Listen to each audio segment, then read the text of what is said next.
Today's webinar is Leading for Learning, Rethinking Accountability Through Standards-Based Grading.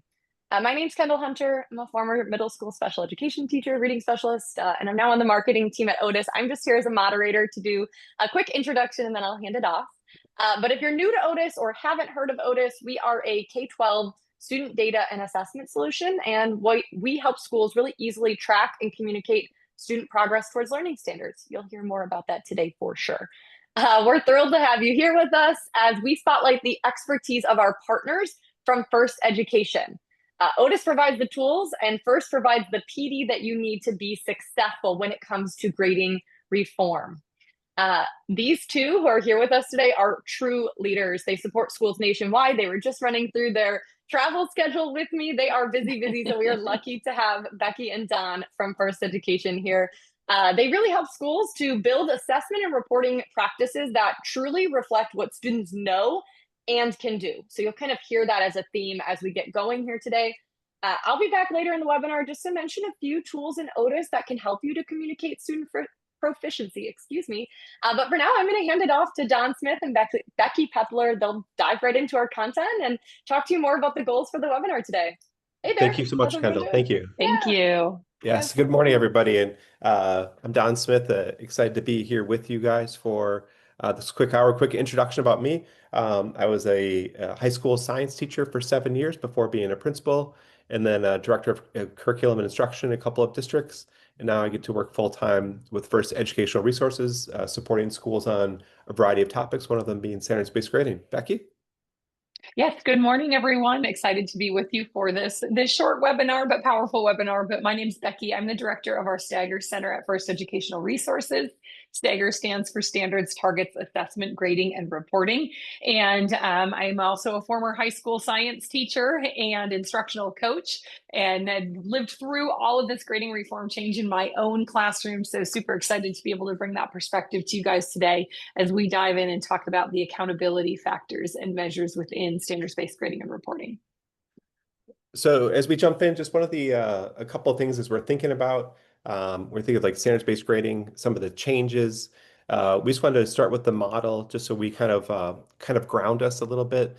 This is the model that we use when we support districts, as we said, kind of across the country, of the process of what we work through when we're talking about standards-based grading or proficiency-based grading or target-based grading or competency-based grading, potentially whatever it is called where you are. But this is the typical process when we're with folks that we say that over a period of, Becky, wouldn't you say 3 to 5 years? Yep, I think that's schools, kind of through it. And why we love to partner with Otis is that as schools work through it, as they prioritize their standards, really determine, get some clarity around what do those standards mean, what does it look like with students and their teaching practices when they align their assessments, they have their units. They eventually get to the part where they say, we want to evaluate and communicate the learning. And then when they get to their current platforms or programs, a lot of times that platform or program can't do what they want it to do. And so we love getting a chance to partner with Otis because Otis is a fantastic platform to do those things. But this is the typical process that we say over a course of 3 to 5 years when we're working with people. And so one of the reasons why I want to put this on here is the first tip is step one of when we're working with schools. So if you're a leader in a building, you're thinking about maybe just starting it, or maybe you're in the middle of it. If you do not have a grading and assessment leadership team with you working on this, and if you are in isolation, I think we are seeing schools who will struggle with that. Becky, what are your thoughts on that? Why is it important for a leader to say, I probably need a team to support me around this? I think one of the big things that I notice, at least working with those teams, is that typically leaders don't want it to be, I'm running the show with this implementation, and we want investment from the teaching staff in our building as well, and to help make those decisions because they're going to be the ones that are bringing it to light in their classrooms. So I think when we have that voice of everybody together, that really helps with the successfulness of the rollout and implementation of getting that feedback from the teachers as well along the way. I think, such a valuable partnership. And in all honesty, I think in places where I've seen some of this fail, in schools where maybe they've asked us to come in and say, you know what, we've done this for a little while and we started this many years ago, but this is falling apart or this isn't working. a lot of times we go back to what does that implementation look like and the decision-making process look like, so we have a better understanding. And I really do think this is where that kind of seems to fall apart in the long run when we didn't have this cohesive leadership team to start the work in the first place. Yeah, as we kind of say, like one of these simple things that that team does is just vetting the work that everyone's going to be doing. Yeah. What's already been Mhm. done, how, because we never want the work to seem like it's more work. We want to Mhm. say, how are we building upon the work that's already been done? And so just one of those simple things of having your team help vet that to say, yep, let's do this activity. Nope, let's not do that activity because our teachers, this would not respond well, or this would really resonate Mhm. with them. So we just always want to start with just this is the general roadmap we use when we're working with schools as we think about it. So as we first kind of want to talk about why leadership matters, because we know this is about how do we lead some of this work. And we began with a quote from our colleague, Garth Larson.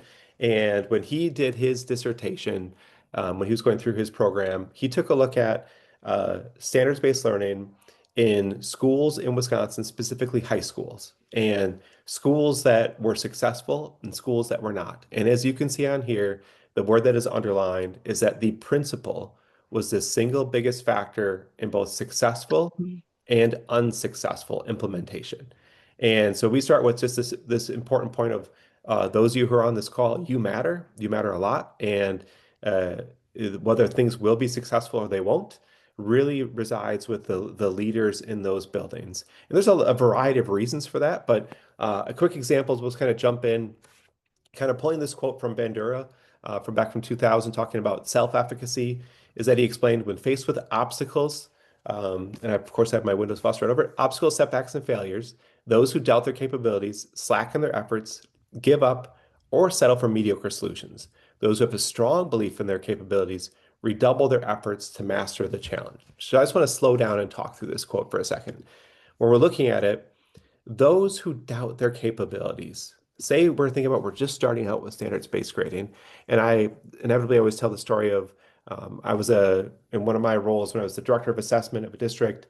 I was at our high school. An assistant principal came up to me and said, "You know, Don, I wish you were here all the time." And first off, maybe no one's ever said that before, but he said, "I wish you were here all the time." And I said, "Well, why is that?" And he said to me, "Because I always get the hardest questions about standards-based grading when you're not here." And he says, and I do not know always how to respond to them. And so right there, he was doubting his capabilities. He was thinking about where's his confidence level? Could he support his teachers? And so what we see from our situation in district after district, school after school, when folks doubt their capabilities, this is what typically ends up happening. They potentially are going to slacken their efforts, give up, settle for what are typically mediocre solutions. And there's some really difficult topics that come up when we're talking about standards-based grading. And how we respond to those, I think, is pretty important. When we think of, we're talking about accountability quite a bit. And that's the second half of this. And principal after principal will get, I always say it's 4 p.m. on a Friday is when you get your hardest questions. Someone comes in and says, my students aren't doing blank. In our old system, they would. Or they'll say they're no longer doing their homework. And we'll get some really hard questions. And these are the moments where if the administrator doesn't feel confident supporting the teacher or responding to them, that's where we see them potentially slacken their efforts, give up. Becky, do you have any examples from your side of what you've seen? Maybe it's like the result of that where a school ended up settling for a mediocre solution? Yeah, I think, one's not specifically coming to mind, but I know that, a specific example, but I know that we've heard that so often when it's just this, like, okay, well, we just don't want to put in, whether it's not wanting to put in the work or whether it's getting to tough conversations or whatever that roadblock is, I feel like that we come up against. And so then we're like, okay, well, we'll just deal with that instead, like, we'll just, it's fine, but I think that goes back to, I'm going to go off a tangent a little bit here because it brings me back to a conversation that we have so often about making sure we understand why we're doing something in the first place. And if we haven't defined what that why is, I think that's when we see this issue come up, right? That we settle for mediocre solutions because we haven't defined our why, or if our why is not a strong enough why that resonates, then when we do hit these roadblocks or when we do kind of have these feelings of giving up, we're more likely to actually not follow through with what we originally were intending on doing because we don't have a why that's driving us to continue us to keep moving forward. That's spot on. And I think one quick standards-based grading example of this, and I don't mean it out of slight to say it's a mediocre solution, but we see school after school across the country that say they've implemented standards-based grading, but they still have their formative work count for 20 upwards to 50% of the grade in the class. And that's one of those, Just every school with that. and that's potentially one of those mediocre solutions. The reason is because folks come in and they say, if we don't count something for a grade, students aren't going to do it. And they give a whole list of reasons why that is. And we say that's a really tough, something we're going to talk about further on this webinar. That's a really tough school culture discussion and debate and dialogue. And it's hard to tackle that problem and tackle that, say it's part of the culture of the learning around your building. And instead of this next part here, those who have a strong belief in their capabilities redouble their efforts to master the challenge. They say, actually, you know what, if kids aren't doing the work, if kids aren't doing something, let's think about it. Let's dig into why they're not doing the work. What's the philosophy? What's their thinking? What's your thinking as an educator? How do you introduce a topic? How do you introduce a practice problem? And those who have the strong belief that I can lead this typically have a much better chance of helping lead their teachers through that, because there's a lot of very difficult topics that come up when we're talking about standards-based grading. But we just want to talk about initially about why you matter. And that's kind of why this workshop here is for you, is because you definitely matter as a leader in your building when we're talking about this, and your confidence to be able to lead that. Yeah, and Don just mentioned something that kind of is going to carry through as we start to talk about accountability too, but he brought up the word of culture. And we say we have these cultures in our buildings, or we say that we have these beliefs in our buildings, and or as teachers, or maybe it's from us as the leadership side of things. But then when we really start to dig deep or look at, and obviously in our conversation here today about grading practices, do we really uphold, do all the practices that we support in our buildings, in our classrooms, in our schools, do they really match or meet the culture that we say we hope for, or that we say we believe in our classroom? And so we're going to look at kind of that accountability lens a little bit through that lens of the culture and the practices that cause misalignment with some of those beliefs that we have. So one of the things to start us off today is, so often, and we hope this obviously in schools too, but we hear and we hear people say, we believe in creating supportive environments for all of our students in our classroom. That's what most of our mission statements say too, something about all students in our buildings or in our schools or in our classrooms, but a place where students also feel safe to take academic risks. And we hear this, right? Like as teachers, I always say, like from the teacher side of things, we tell our kids this, right? It's okay for you to make mistakes, and we want you to make mistakes, and we want you to learn along the way. And we understand that you don't all learn and grow at the same rate and at the same time and at the same speed. But then when we really look with fine tooth combs, start pulling through, and we say, but this belief falls apart in some of our grading practices. And it really falls apart when we say practices for learning, right? But we grade every single thing that kids do. So we're saying it's okay that you make mistakes. We need you to practice. We know that practice isn't always showing us everything that you know. But the moment that we grade everything that kids do, we're going against this cultural or this belief that of creating these supportive environments where kids feel safe to take these risks. Or we say we value growth, but we treat practice truly like a performance, because kids are feeling like they're, I'm going to say, rewarded, right, loosely, by doing that work, because they think of points as a reward. Like that's what their mindset is, because they know that those points are going to be what gives them that, or leads to that academic grade. And that academic grade to them is an incredibly important piece, right, for a multitude of different reasons.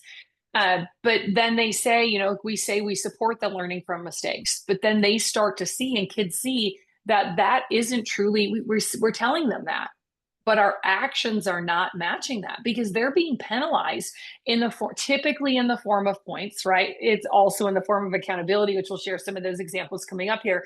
But we're saying it's okay to make mistakes, but -1, -0.5, -2, -3, right? In anything that they practice, worksheet, problems, whatever it is that we deem as practice in the classroom.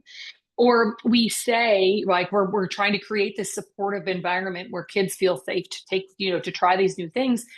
And we say that all kids can learn, but we don't allow reassessments to occur in the classroom. And we say that, we believe in that growth, but yet, you know what? We're only going to assess you on Tuesday during first hour, and that's the only opportunity that we're ever going to give you. Or we say we're building confidence in our kids, but in all reality, they feel judged at every step along the way. And one of the things when we talk about, grading, practice and grading formative work and using that to determine an academic grade is for kids to learn. They need to be, for anyone to learn, I should say, we need to have a layer of vulnerability. And we lose that in our classrooms when we start to grade everything that kids do, because we say you can make a mistake, but yet you're being penalized for that mistake. And as you continually get penalized for that mistake, now kids are going to be afraid to make mistakes, and they're not going to want to.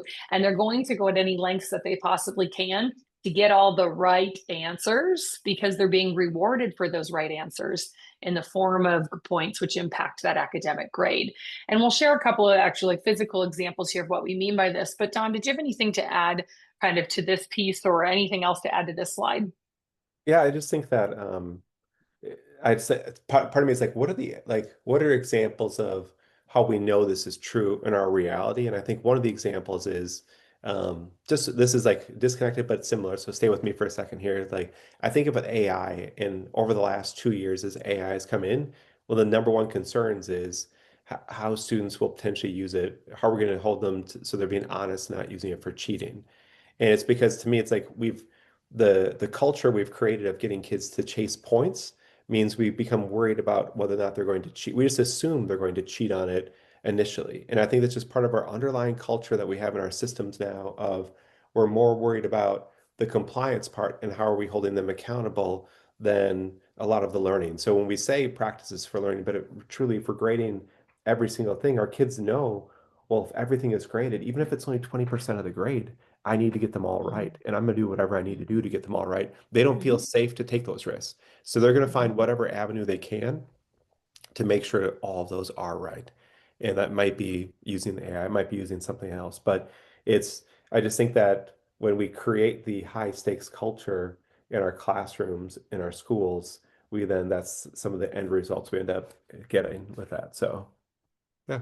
Yeah, and just to show, like, so I guess the question kind of is like, what is the solution to this? Like, if we say we have this belief, but we dig in and we see and notice this within our practices, and really the solution I would, eventually would be to, and sometimes we'll have stepping stones to get to this point, but ultimately is that we only use formative work to inform, right? To inform next steps for the students, to be able to give feedback to our students, to guide the next steps in their learning, but also to inform us as teachers in terms of what are our next steps as a classroom. What next curricular decisions do I need to make as a result of the formative work that we've given kids? But our goal would be that is the only use for formative work, is to give feedback.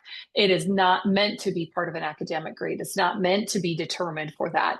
And because of the penalty piece that we've been spending time talking about. So this is just an example of kind of how it looks in a policy format of like how schools have said, okay, here's how we're going to move forward with this. This is what it looks like in our handbooks, right? Or on our district websites, and explaining what the purpose of formative work is, but also that we're not going to count it, right? It's used to inform.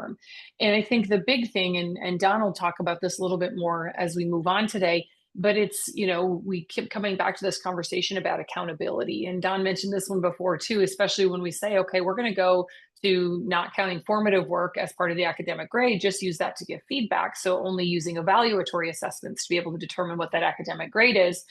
But if we don't grade it, they're not going to do it. Right now, this is where Don's going to share a really cool activity with you guys towards the end of like accountability to learning versus accountability to compliance, right? And our goal is accountability to learning. And maybe before, some of our systems have been to a layer of compliance. And like I said, I'll save that for the rest of that activity that Don's going to share. But I think that's always the thing to keep in mind when we hear that word accountability. So that's just a policy example. One of the other pieces, we said that this belief falls apart when we don't allow students an opportunity to reassess. We put all of this emphasis on this one day and this one time. but we're again saying it's okay to make mistakes. Like those things don't really align with one another.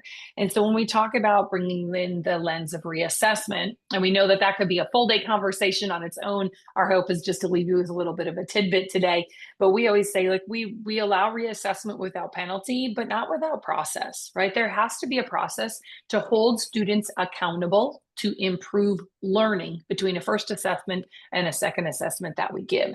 And depending on, I would say, what's grade and age level appropriate for the students that you're working with or the students in your building, every grade level of students can hold a level of accountability to improve learning.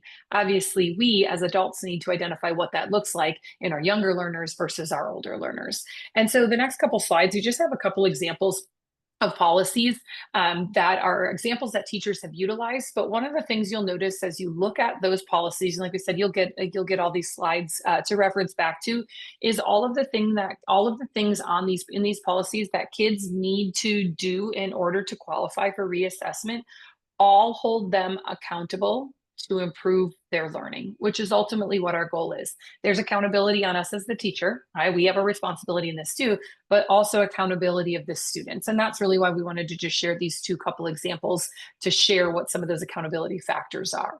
And so I think one of the things that as you think to reflect, or even maybe just to ask your teachers, if you're working through this, any of this in your building, is like even just a moment of like where in your current practices, right, and how you grade or how you inform learning, might students feel like mistakes are punished instead of welcomed?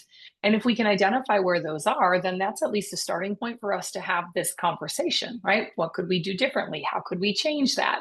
But at least giving through kind of, we always say, what's a reflection or what's a foot in the door to have the conversation, because grading conversations are very often incredibly difficult and met with a lot of tension, met with a lot of resistance sometimes.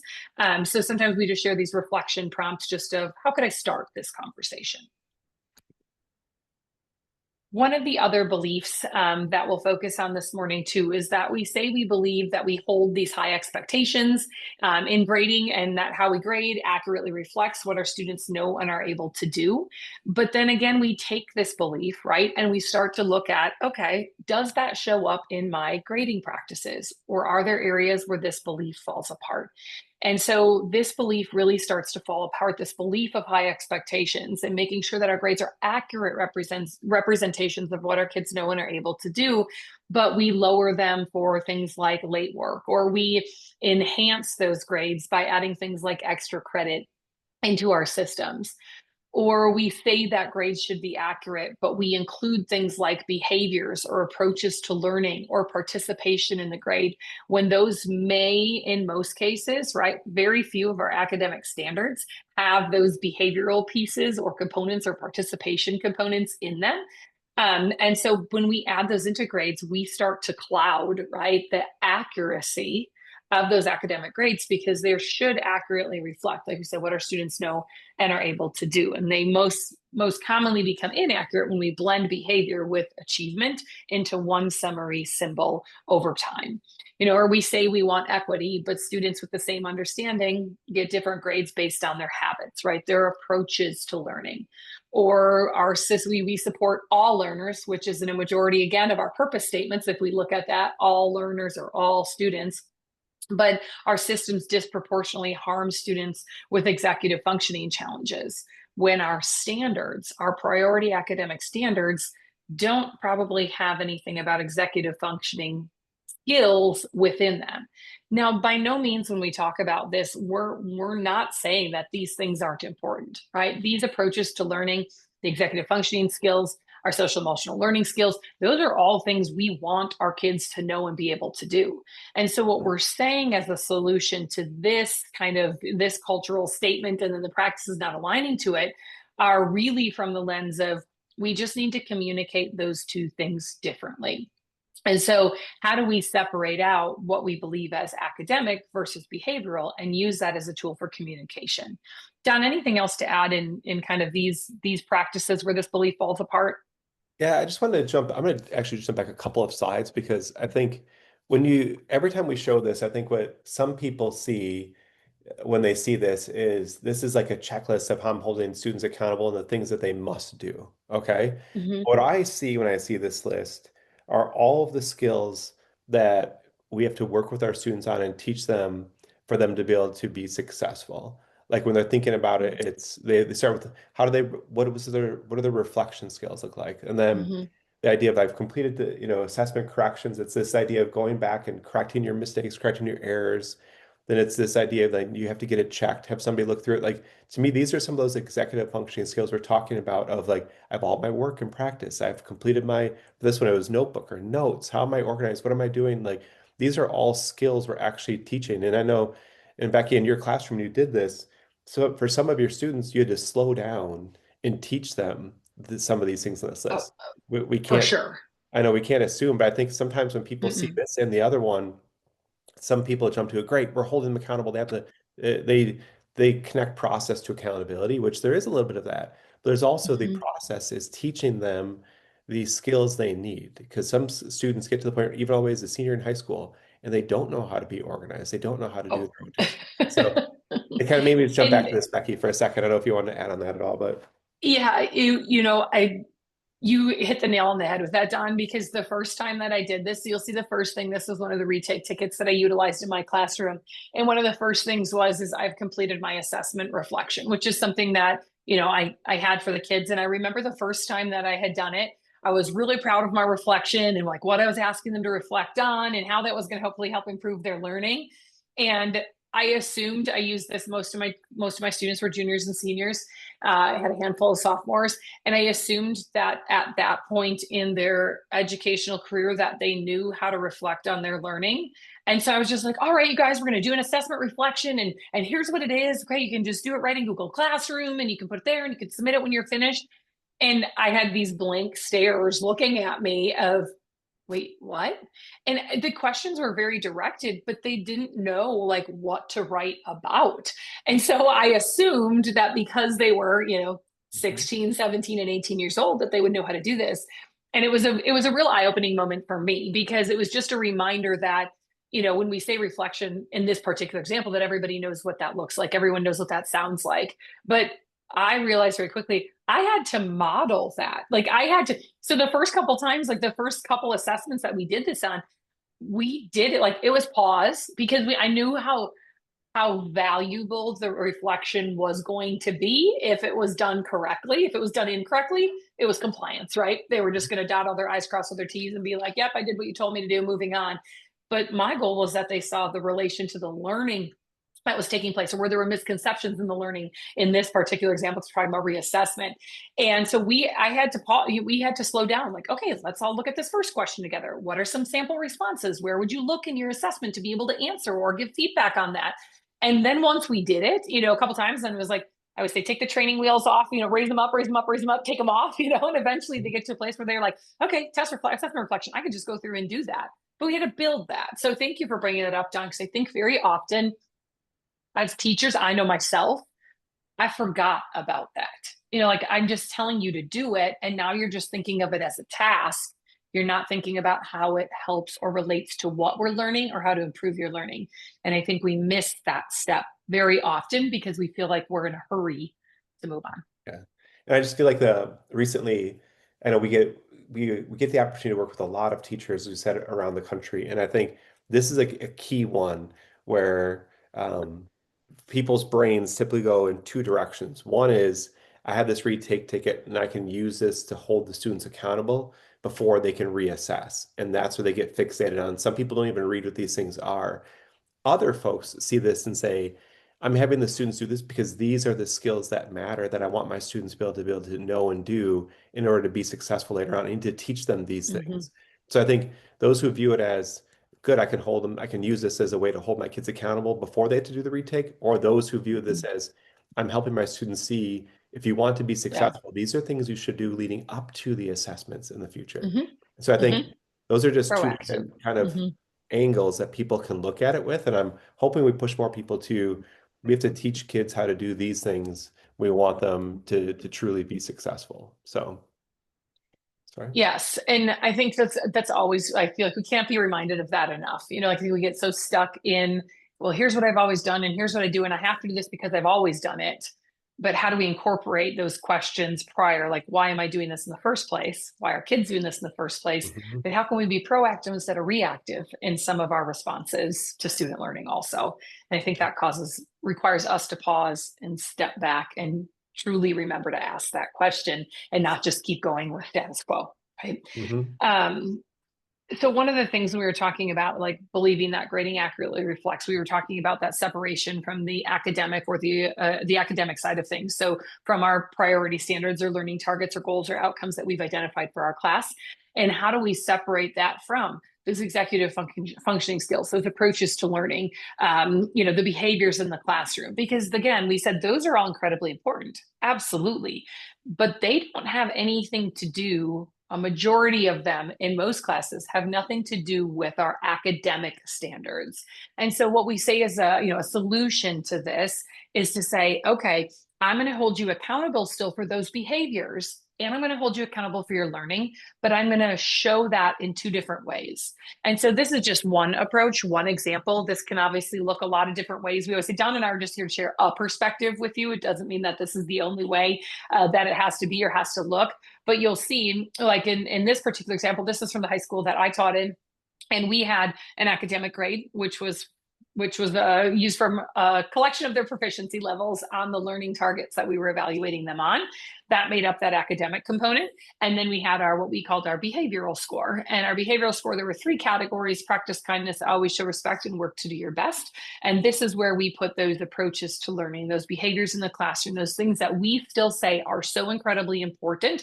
21st century skills, work habits, some schools call them, citizenship. They get called a lot of different things, but the idea is to get that level of clarity and making sure that our grades accurately reflect what our students know and are able to do, that we really need to separate these two things and communicate both of these items separately as well. So like in this particular example, we had those three categories, and we gave a score for each of those consistently. Sometimes or rarely they were meeting each of those three categories. We had done it every 4.5 weeks to be able to get that picture and be able to separate out. The academic grade came from, like I said, the levels of proficiency in relation to the priority standards. We broke it down into the learning targets, and that's what we used to communicate that, to make sure that we were holding them to high expectations in both of these areas, but also making sure we had accurate reflections of student achievement and their approaches to their behaviors as well. And when we don't have, I think, an accurate reflection of that, what ends up happening is our grade books essentially become inaccurate. And in a second, I'll jump to the screen of what I think an Disaster. accurate grade book could look like. But initially, it's going to talk through of what we typically see from school to school across the country. If you say to the teachers, could you pull up your grade book? What do we typically see in there is a grade book that's sorted out by maybe categories, by types of assignments, or maybe it's just an order of the year of things. But typically, what we end up seeing in there is just what I always call a collection of assignments. The grade book is just a collection Mm-hmm. of things that have occurred over time. And I feel strongly that we should really be pushing our goal when you're leading your building should be our grade books should be a data warehouse of where our kids currently are right now relative to the standards. It should not be including the behavior aspects of it. As we said, some of those executive functioning skills, it should be the academic portion of our grade book should be accurate, connected to the standards that we have. And other times I didn't mean to ever upset people, but I've said that our grade book really ends up looking like a take-home folder that we used to get when we were in elementary school or in our backpacks of this is just, here's what you see is all of the stuff the kids have done for the past couple of weeks. And that's really what our grade books are. And I think we can do a lot better than that. I think our grade books can really say, here's where my students are right now relative to the standards. I should be able to sort my grade book. I should be able to see what that looks like. I should then be able to form intervention groups today off of what I just entered in yesterday or even this morning. And so as we just kind of show, like, this to me is what a grade book could look like. And as you reflect in your building with your teachers, what does your grade book look like now? If you walked up to your teachers and said, can we just look at your grade book and talk through what does that data give you? What can you do from that? What can you infer from that? Mm-hmm. Could you form groups today, like this afternoon, off of what you see in your grade book now? And this is what I think is a great example of what we should be shooting for is a great book, sample students, of course, where we have standards across the top of this grade book. And then we have here's exactly how our students are currently doing on that standard. And the 12 refers to the number of pieces of evidence we have that's leading to that. And this one grade book happens to be a decaying average, which every school could set up the way they want. But this grade book is set up so this teacher can see here are my students, and here's exactly how um, my students are doing relative to these standards. And that's what we should be aiming for. As I've said before in other webinars, we as schools spend thousands, if not millions of dollars on outside assessments because our grade books are not useful data for us. And this is the direction we should be heading, where we should be looking at what do we get from our grade books and is it accurate, valuable information that we can use? Becky, anything you want to add on to that? I mean, I just think the lived experience of that, I mean, I remember my grade book prior to our school making the change and district making the change to grading, going through grading and reporting reform. That's exactly what it was. All my grade book said to me was chapter 2 assessment. It would tell me every kid's score on a 100-point scale. And then it would give me this average at the bottom, like, oh, the class average of the chapter 2 assessment was a 78%. And I remember I would look at it and you'd be like, oh, okay. It really didn't give us me because it didn't give you any useful information. Like, what am I going to do with that? That doesn't tell me like chapter 2. We just spent a month on chapter 2. That gives me absolutely nothing that was helpful besides just telling me if it was like overall glaring like negative or it was in the middle. But what am I going to do with that? What questions could I ask and get reliable data from that? Pretty much absolutely nothing unless they all completely tanked. And now I'm going back to what did my tier 1 instruction look like if all of the kids are struggling? But that still didn't pinpoint anything like this picture does, which again is what we were able to see when we transitioned over to our gradebooks to be meaningful warehouses of information. I mean, when we finally made that change, I could look at my grade book and in less than 1 minute, I could tell you exactly what a student, probably even 30 seconds, I could tell you exactly what a student needed to improve upon, what they needed to work on. And I could, in a snap of fingers, also tell you what they needed to do as a result of that, because I could use my grade book as that data warehouse as a useful piece of information. Huge difference in terms of how I approached teaching and lessons and instruction and small group instruction for students that needed or reteaching and relearning sessions that kids needed. But it required definitely a shift or a change. And as we said, as we referenced at the beginning, the Sega roadmap, it takes 3 to 5 years if we're starting from scratch for us to get here. But this is what the end product should be. This is what we should be shooting for is we have accurate information in our grade book from classroom to classroom. The assessments are fantastic. They're reliable. We know the data we're getting from those are great. That's accurate. That's leading to here's exactly how my students are doing.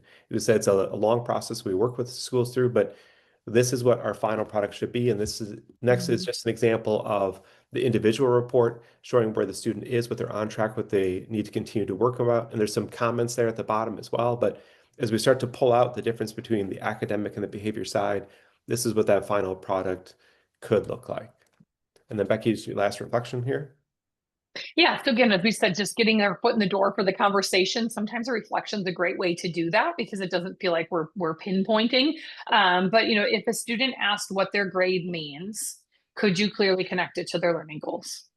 Right? By looking at your grade book or whatever data source you're using to be able to determine that. And as we jump, the last part of this is before we get to questions from you guys, is this idea of what are we actually holding students accountable to? And this kind of always brings me back to a couple of years ago. I was in a classroom, and I'll never forget that there's this an incredible middle school where the teachers truly, when they were there, they believed it was their role for the students to learn, and they were going to do it. It didn't matter what was going to occur. The students were going to learn no matter what. And the way they would talk to the students, the way they would interact with the students, how they'd introduce a new topic, how they introduce an assignment, a practice assignment kids were going to be working on, everything they did was all about learning. And it was really interesting to me because it kind of became ingrained. But now as I have a chance to really kind of go out and see more and more, I begin to like look for this when you're observing a classroom. How do we the words we use with students matter so much? Are we holding students accountable to the learning, or as we say, compliance or completion of a task? And I say a best example is when you're in a classroom and it's time for the practice part. Okay, they're now going to apply it. Listen to how that's introduced. Do folks say, we are going to now be working on, for the rest of the hour, we're going to be working on problems 10 through 25 in your book, focusing on the odd ones, something like that. If that's what, like, and if that's all you hear, that tells me if I'm a student, what I'm working on is those problems, 10 through 25. Okay. I don't connect it back to learning. I'm connecting it to completion of the task. And what I'm referring to then is we say, okay, we're working on problems 10 through 25. This next part, or you could have put it before, is really important because we are going to be practicing A, B, C, and D that we learned today in our lesson. Remember, today when we introduced it, we talked about this. So now this is our time to practice that. So then the students think, oh, I'm practicing it because I need to get better at this versus I'm trying to complete these problems. And there's a big difference in mindset we work through. This is what you see here is an activity that we do with teachers. And this is 20 different things that they have to sort out to being, is this something where we hold students accountable to learning, or are we holding them accountable to completion of the task? Okay. And there's so many on here as you read these. Some of these you'd say we definitely don't do these in our school. Some of these we do in our schools. But some of like half of these really are holding them accountable to completion. Half of them really are accountable to learning. One example being work turned in late loses points for every single day. What we're telling folks there is that it's just all about the points and it's about completing it to make sure you get your points in time. Whereas I feel like the second bullet point on the left, where it says a missing assignment results in a conversation in a support plan, not a zero. It's this idea of, so you're missing this, okay, but now we're going to meet with you quickly and let's talk about why are you missing it and what's your plan to get there. As Becky said before about reassessment, what's the process? So what supports do those students need, not just this instant missing, instant zero that appears. And sometimes we put zeros in the grade book because we don't necessarily know what we need to teach our students to kind of lead into it. Like I said, this is an activity where we put all 20 of these on a screen, have folks sort them out, and then have them begin to break them down. Which ones are you doing now in your room positively, and which ones are still accountability to complete the task, and what ones do we want to learn more? Let's break this one down. This is a controversial one that we hear that typically if I'm working, a lot of times high school English department will hit back pretty hard on this idea of, okay, we asked you last night to do some reading, okay? And we come in and it's clear within the first 5 minutes, it feels like no one's done the reading. So that's it, pop quiz. We're going to see who actually did the reading last night, okay? This is something that occurs often. And I'll never forget, I was working with a high school and I was kind of talking about this and having some back and forth dialogue with the English department. And finally, it kind of came out like as soon as we talked about this one specifically, I put this on the screen, the rest of the staff all moaned and they all had this, oh, and just like that reaction was they all remember this, okay? And they remember, and half the staff said, well, I only did the reading out of fear that I was going to have a quiz. I don't always remember what I read, but I just knew potentially I had the fear of a quiz coming up. And so what we say to folks is like, they're right. It's a valid point that if you're trying to have a great discussion, okay, with your class, the reading is important, okay? And if you want them to actually engage in great dialogue, that the reading that they need to be doing beforehand is important. So the question is how do we get them to do the reading not because they think they're going to be quizzed on it, but because they know it's what we want them to do. And so then we say, in the part here, we say to them, the question isn't if we should hold them accountable. The question is, what are we going to hold them accountable to? Do we want it to be, I'm checking up on you, or is it, I want to know this idea of like, I want you to be ready to engage. It's this idea of we don't want to create fear. We want to create student ownership within the classroom where they then are saying, I'm doing this because here's why it's really important. And here's now what I can add to it. So then we help teachers through some simple things like this is a quick table of like, so instead of doing this, here's some other things that we potentially could do with them. Where I always love the reciprocal roles one's a great one. The night before, assign the students roles. So then they feel as though they're accountable to their group. They're accountable to each other. So they're thinking, well, I'm reading this because in order when think about the skill, but I know my teammates are going to be counting on me because I'm the one who has to summarize this, or I'm the one who has to make the connections to our prior learning, whatever that might be. So we help teachers then think about, instead of thinking of that one side of accountability, right, we do have to hold them accountable. But how do we truly hold them accountable to learning? So this is just one of those kind of activities we go through. Becky, is there anything you want to add on to that? Yeah, I just think if you even pause, like even as an adult, and you think of just how that approach to accountability, how you would perceive that, like you put yourself back, because I remember having those exact same feelings, just using this example that you have here, Don, about like these pop quizzes and which things were they going to ask? Was going to be like one of the really, really little details about what I read or what, it was this scary moment. And it did. And I think that also deterred my performance on those because I had that level of fear. And, it could take that down a whole conversation of, you know, testing anxiety for students, which is so real for so many of our kids, and versus the approach of, hey, when you guys get to class tomorrow, you're going to be doing X, Y, or Z based on your reading last night. And that's going to help us achieve whatever a learning expectation or goal is. Like that to me is low stakes, but high accountability in terms of how I would process that. Like I'm just thinking through myself, like in my own brain of like, yeah, you have to have this reading done for tomorrow because here's what we're going to do with it. And that's going to relate to this learning target that we're working through versus make sure you have your reading chapter 1 tomorrow and we're going to have a pop quiz. Like that just sounds so completely different in how you process that. And I think we can think of examples like that in our adult life, right? Where we've had these exact same things, not even in the classroom, but we still have the same outcome, right? We're looking to be able to maybe understand some of their comprehension from what they read the night before, but it's how we set up and approach that with the idea of the accountability to learning, not the task completion or the compliance component. So kind of a Yeah. personalized thought. Yeah, no, but as you said, as I said, like that moment when I was discussing this with the entire staff and the rest of the staff moaned, that was the first time the English department, I think, woke up to think, huh, if all of the adults in this building still have this negative gut feeling to that pop quiz of we're doing this because we're afraid of getting caught, not because it matters. That was the moment that department took a step back to think, what are other ways we could hold them accountable? Because at the time, and we always say one thing is like, people in the end, we feel like don't really disagree with the philosophy of a lot of this.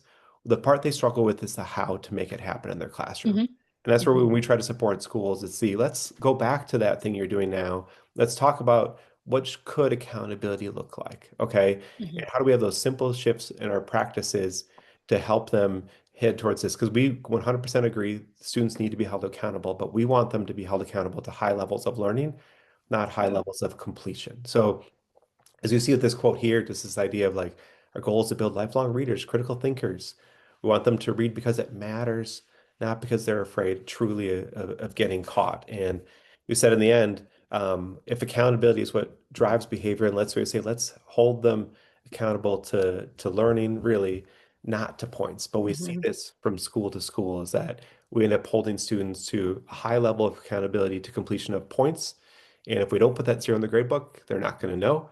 And I would say, like, if the zero in the grade book, some folks will say, is what kid like alerts students, then to me, that's something about your classroom culture that you have to wait for a zero to be in the grade book for the kids to wake up. And maybe that says something, where's the learning at? How are you interacting with Mhm. them? And if you use the zero in the grade book as the bell to wake them up, is there a different bell we could use to wake them up than just having to put a zero in the grade book? So just we like to ask this reflection prompt if what's the hidden curriculum we're actually teaching about what really matters in our classroom, in our schools? Is it learning or compliance? So we think of that list of 20 things that we're doing.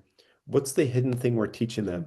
Is it really all about getting those assignments done and in time on getting them completed on time, or is it about learning? That's what we want to think about as we're working with them. So we kind of finished with this of, and we're thinking about it is we say, remember, is most, especially most high schools now, middle schools, late elementary, it's normal for students at this point to be chasing points, not learning. Okay. We feel like this is the culture that is across really the world with schools we work with. And in addition to them being raised by their parents and their schools, because I think we have an active role in creating that, Mhm. whether we like to admit it or not. Many school students, I think, don't have those executive functioning skills to stick to the longer arc truly of learning. What do we mean by that? We're talking about planning and prioritization, their organization, time management, goal setting, and more. So I think one of the things our schools that we have to lead folks through is taking the time to slow down and helping students understand what does it mean to practice? Why are we practicing? not just completing problems, but what does it mean to practice? Then how do we get feedback from that practice? Then how do we adjust our thinking as a result of that feedback? Probably those first three parts could circle 5 or 6 times before we get to then our assessment. Okay. And I think we have to assume that kids cannot connect, many of them can't connect this practice on the far left all the way to the assessment on the far right. And I think it's our job as educators to teach those skills. And I would say kind of make that learning arc truly visible. And we have to help them connect the practice to the assessment. And what happens if you have a lot of folks in your building saying, the students aren't doing the practice, I firmly believe it's because they don't see the value of what's in the middle. And they don't understand how that helps them grow. They just see the practice as, well, I don't need to do those problems just because there's those problems. They don't understand you're doing that practice because you're going to get feedback. Then you are going to adjust as a learner. I'm going to adjust as an educator. We're going to practice more. You're going to get more feedback. Eventually, we're going to lead to an assessment. And I think if we want to hold students accountable, we have to slow down and teach them that entire arc of learning. So that's kind of one of those kind of big things. So as we're coming to a close from our part, I think, Kendall, we're going to kick it just kind of back to you. Yeah, thank you so much. I'm just going to share a few things about Otis, and then we did get some questions in, so I can pass those your way and we can kind of talk through what was coming up. Thank you so much for the engagement. But as we think about alternative grading models, whether you're looking at standards reference grading, standards based, mastery learning, competency based, depending what state you're in, you may use a different term, but kind of centering around what we talked about here, there's really one core need, and it's a tool to help you as educators or school leaders align and communicate how students are progressing towards the learning goals that you have for them. And that's really where Otis can help. I'm just going to call out a couple features here, and then I'll share a link so you can learn more about Otis. But one thing that sets us apart is the alignment between our assessment and grading practices. So teachers can give standards aligned assessments in Otis. We have rubrics that can help you to really clearly outline those skills you're measuring so students know what they're actually being assessed on. We also have a library of assessments with thousands of options that are ready to use if you're kind of looking for a quick way to start giving standards aligned formative assessments. And as a result of those measures, you can view progress in an interactive gradebook that Don and Becky highlighted earlier. Our standards gradebook is truly amazing. Having that organization by the skill rather than the overall score really helps teams to embrace this shift towards this grading model because they can look at exactly what students need to focus on. And that helps you to differentiate, group students. And within all these features, we do have an embedded AI tool that is truly incredible. You can ask questions about your data and get instant answers. So just a simple example for you here. You're looking at that grade book. There's a lot of progress, and you want to quickly identify what you should reteach the next day and which students and standards to focus on. By just typing in any question to the AI in the gradebook, you can get an answer that can help you to really hone in on what the data is showing.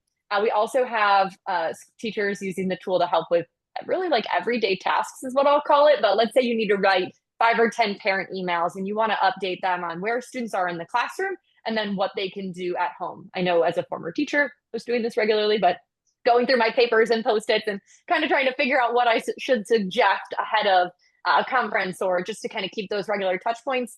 The AI can reference all the students' data in the gradebook, make suggestions on what they should focus on, give some ideas for what to do at home. So really just speeding up tasks that you're already doing to provide students and families with an understanding of really where they're at. I'd like to think of the tool as a way to bridge the gap between all the data you have and whatever next steps you need to take. So if you want to learn more about Otis, we're at otis.com. We're just excited to be the sponsor of today and be here with Don and Becky, but would love to chat more in a separate conversation about some of the tools in there. Becky and Don, I do have some questions that came in. Do you want me to just toss them out there and you can see which one makes the most sense to, or who makes the most sense to answer? Yeah, that'd be great. Sure. Yeah, and then if anyone has questions as we get started here, we do have a few minutes. So if there was something that you were wondering about, there is a Q&A, or you could type it in the chat. We're pretty casual here. We'll answer it wherever it comes in. But there was a question, kind of big picture, to get your thoughts here. Does standards-based grading work in high school? And do you have any thoughts around how colleges are handling shifts in grading practice for our K-12 districts that are here? I know that's probably a loaded question, but any thoughts around like grade levels where this is most likely to see success, or if high schools should veer away from this or embrace it? Becky, you want to take that as a former high school teacher? Yeah, so I will say that from as a perspective, I'm living proof that it does work in a high school. Our high school transitioned, oh, I think 6 years ago now, to fully, we called it target-based grading and reporting, a version of standards-based grading and reporting. So it definitely still works at the high school level. And I think one of the things we think about is standards-based grading is really just the means that we're using to communicate what our students know and are able to do. So in reality, it works at any level. It's just a way that we're communicating where our students are at. Now, typically and just to kind of give an overview with the time, because yeah, definitely a big conversation. But a lot of times, most high schools will decide to still use an academic letter grade as a summary symbol to communicate where our students are at semester, whatever those reporting timeframes are. But our vehicle to be able to get to that letter grade just becomes different than what it traditionally used to be if we were in a straight average grade book of points and percentage or weighted categories within a grade book of points and percentages. So definitely still completely feasible and possible. We always say like we actually the symbol itself doesn't matter. It's how you get to that symbol is what truly matters. And that's really what's behind that idea, I would say, in a short response in standards-based grading and reporting. So colleges still are getting the information that they need. Kids are still able to get a GPA. Kids are still able to apply for scholarships. And one of the big aha moments for me was we had done in our district some reach outs to local colleges and universities as we were working through this change because we knew we were going to have that question from some of our families, and some of our teachers had that same question as well. And a moment that really stuck to me was the admissions counselor at a very big university in our state kind of asked back and we're like, do you think that every transcript looks just like yours that we get? And it was a moment of reflection because it was like, they're like, we have kids who are homeschooled. We have kids from hundreds of different countries that are applying to our college and university. We just need to know how you got to what that final transcript score letter number, some of them are written dictations about where kids are at and don't have any summary symbol. And then the universities have to have their own system through admissions to be able to vet what that information tells them in relation to their admissions program. So definitely still options available there too. And it can still definitely, it doesn't turn things down or opportunities down for kids because we chose to communicate their learning in a different way. Thank you so much. I know we're short on time here, but I do want to just address this question because I think it's probably one that others are kind of trying to navigate. We got a question in from someone who it sounds like maybe tried to start some standards-based grading and has hit some roadblocks along the way. And they're kind of wondering how you might work with them or suggest that they look at their whole process and redevelop that like training or timeline. They essentially wrote in, they want to embrace this, but they need to be cognizant of the training and time that's needed for this to be effective. So I guess how can first education kind of help bridge that gap between like, we started this, we're not sure where to go, but we're hearing today we need to put more into the, implementation, the development, the timeline. Is that something that you all might be able to like guide schools on, or how do you help schools kind of bridge that gap between wanting to do something and maybe not knowing where to start exactly with some hiccups they've experienced? Yeah, so I'll grab that one if you're okay with that, Yep. Becky. Thank you, Kendall. I think Yeah. it's a great question because a lot of schools have started this and a lot of schools have done great work, I think, up to this point, but they've run into Mhm. some of those roadblocks. And so we typically begin with a reflection around our roadmap of what's already been done because we want to honor the work that has been done and helping folks truly take a look at where are they at in the process on the journey. But we also come back to we just love to ask folks the initial question of, are we clear on the why, as you heard Becky say before? Because I know we didn't have a chance to address it here in this webinar, but we say our goal is not to be a standards-based grading district. Our goal is to have a district that is crystal clear. We always say it's consistency and clarity is our actual goal. And so we want to be very clear about what do we want our students to know and learn, what does high quality teaching practices look like, or what do they look like? And then we want to be consistent from educator to educator about those high quality things. So that's where we kind of go back to, do you know your why around that? And so we help folks through first examining. Sometimes we do an analysis with them. What work have you already done?